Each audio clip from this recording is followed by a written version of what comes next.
चालू घडामोडी 2025चे प्रश्न आहे पहिला, डॉक्टर हेमा यांचे निधन झाले त्या कोण होत्या? तर त्या वनस्पती शास्त्रज्ञ होत्या. प्रश्न दुसरा, नेपाळच्या पहिल्या महिला अटॉर्नी जनरल कोण बनल्या आहेत? तर नेपाळच्या पहिल्या महिला अटॉर्नी जनरल ह्या सविता भंडारे बनल्या आहेत. सविता भंडारे.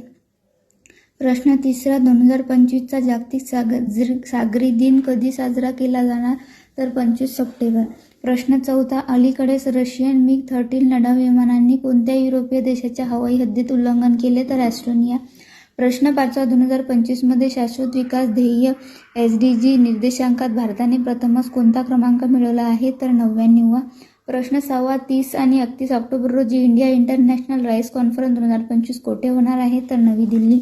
प्रश्न 7, PD पाटील महाराष्ट्र भूषण पुरस्काराने कोणाला सन्मानित करण्यात आले? तर बाबा कल्याणीला. प्रश्न 8वा, आयुष मंत्रालयाने अलीकडे 10वा राष्ट्रीय आयुर्वेद दिन साजरा कोठे केला? तर गोवा. हे होते चालू घडामोडी 2025चे प्रश्न. तुम्ही कोणतीही एक्झाम द्या, त्या एक्झाममध्ये तुम्हाला हे उपयोगातच पडतील. व्हिडिओ आवडल्यास व्हिडिओला लाईक, शेअर, सबस्क्राईब करायला विसरू नका. धन्यवाद. चालू घडामोडी 2025चे प्रश्न आहे पहिला, डॉक्टर हेमा यांचे निधन झाले त्या कोण होत्या? तर त्या वनस्पती शास्त्रज्ञ होत्या. प्रश्न दुसरा, नेपाळच्या पहिल्या महिला अटॉर्नी जनरल कोण बनल्या आहेत? तर नेपाळच्या पहिल्या महिला अटॉर्नी जनरल ह्या सविता भंडारे बनल्या आहेत. सविता भंडारे.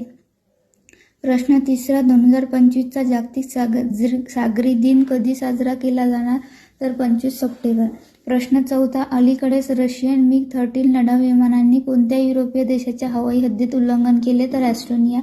प्रश्न पाचवा, 2025 मध्ये शाश्वत विकास ध्येय SDG निर्देशांकात भारताने प्रथमच कोणता क्रमांक मिळवला आहे? तर 99वा.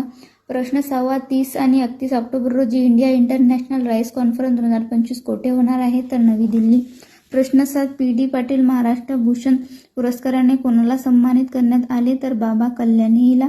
प्रश्न 8वा, आयुष मंत्रालयाने अलीकडे 10वा राष्ट्रीय आयुर्वेद दिन साजरा कोठे केला? तर गोवा.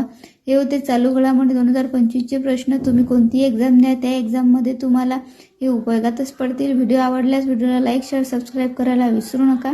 धन्यवाद.